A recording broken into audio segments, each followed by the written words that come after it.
It was a freezing January morning in 2025 when 30-year-old mother of two, Ashley Elkins, stepped out of her Warren, Michigan home to run a few errands.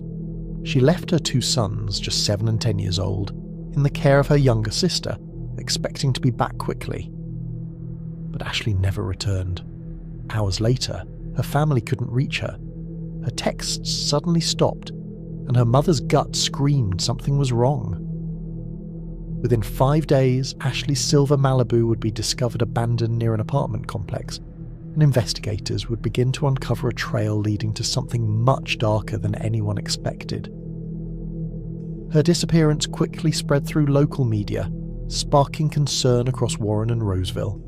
Neighbours, friends and strangers joined in distributing flyers and combing streets.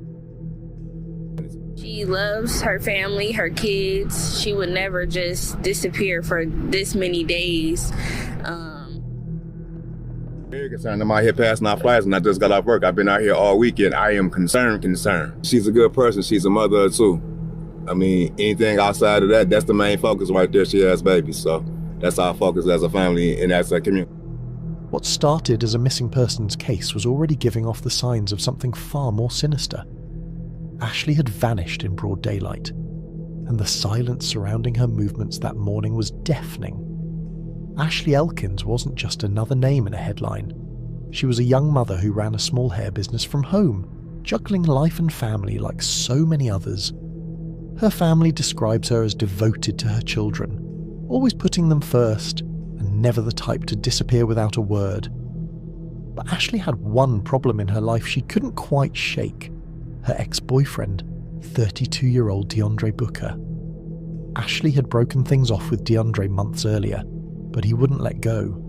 He made fake appointments to see her, showed up uninvited, and even followed her, something she'd warned her family about. Once a normal relationship that blended him into her household, it had turned into something obsessive and threatening.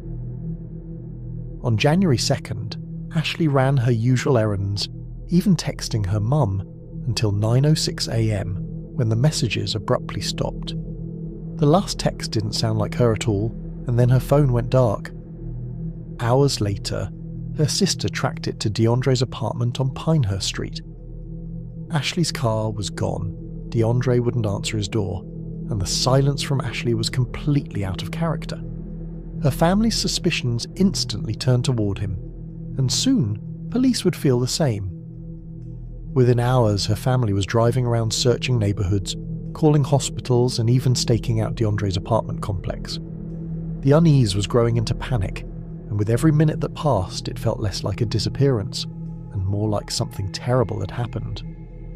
Investigators pieced together Ashley's final movements through surveillance cameras. Footage confirmed she entered DeAndre's parking lot that morning wearing her orange shirt and black jacket. Hours later, a man resembling DeAndre was seen with a woman driving her Malibu out of the lot. But here's the catch. The woman was wearing different clothes, and her face wasn't clear. Could Ashley have left alive, or was this someone else? Meanwhile, DeAndre reported a supposed break-in at his apartment, a claim quickly dismissed once police saw the suspiciously bleach-scrubbed bathroom, discarded gloves, and even blood traces hidden in drains. It was becoming clear something violent had happened inside. Still, investigators had to be cautious. Without a body, every clue mattered, and every misstep could weaken the case. The unclear footage left the door open for speculation. Was Ashley still alive when she left? Or was DeAndre staging everything with the help of someone else? Even early on, the investigation was split between possible leads and deliberate distractions. It was a puzzle with too many missing pieces, and DeAndre was already trying to throw police off his trail. The deeper police dug, the worse the story got. Luminol revealed extensive cleanup attempts. Forensics pulled hair, a bullet fragment, and Ashley's DNA from the bathroom. Security footage showed DeAndre dragging heavy boxes and garbage bags to dumpsters late into the night, even using a shopping cart to dump what appeared to be large, heavy objects. By the time police retrieved the dumpsters, trash collection had already occurred. We met with Chief Berlin and we met with multiple deputy chief, And they gave us an update on what was found yesterday. What they indicated was there was substantial evidence collected at the home of the ex-boyfriend. They also indicated that upon that evidence, that Ashley was murdered. They don't have her body at this time. They do have good leads on where her body is. They have a strong suspicion of where she may be. The boys, 10, 7 years old, Yes. won't have a mom anymore. No, they won't. What happens next for them? It's going to take a lot of family. Everyone here is going to take the love and support of the family. They do have their father. They have grandparents. Everyone's going to embrace them and support them. That's actually starting now. The healing starts now. Evidence was scattered across a landfill the size of hundreds of football fields.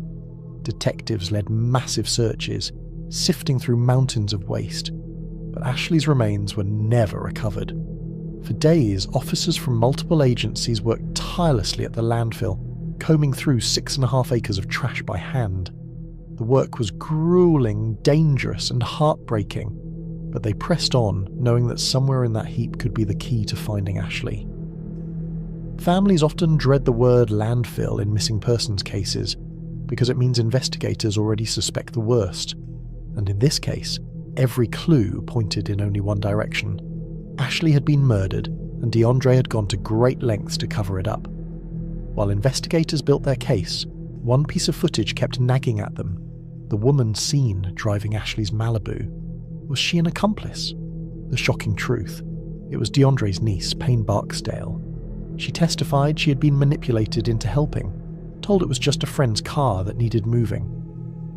DeAndre's cover-up went so far that he even roped in his own niece, Payne Barksdale, tricking her into moving Ashley's car without telling her what she was part of. Her testimony later revealed just how carefully he'd planned the crime, down to building an alibi with the help of someone who trusted him.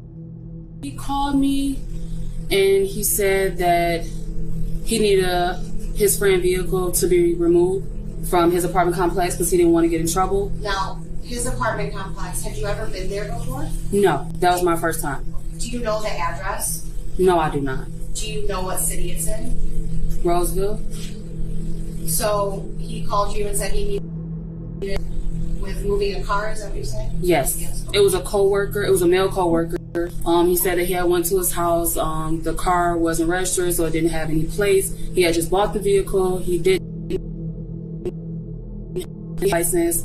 He wanted me to drive it to his coworker's house. He said the cop, so me having a license, if I was to get pulled over, I wouldn't be in trouble. When he was arrested, the truth unraveled fast. His phone showed chilling searches like 9mm silencer, murder out of Ragex, and what happens to trash after it's picked up. In court, his behaviour was erratic, yelling, refusing to appear and hiding under blankets, while prosecutors laid out nearly 200 pieces of evidence: DNA, footage, phone records, and witness testimony.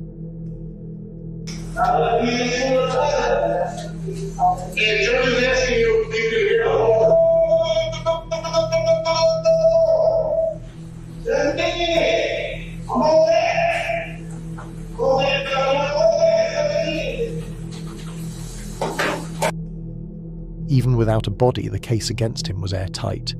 Still, Ashley's remains have never been found. Her 2 young sons are left to grow up without their mother, supported by family and a community still searching for closure. Ashley had once trusted DeAndre with her home and her children, but that trust ended in betrayal and violence. The deepest tragedy is not only her loss, but the absence of answers. No grave to visit, no clear reason why, relieving scars that may never fully heal.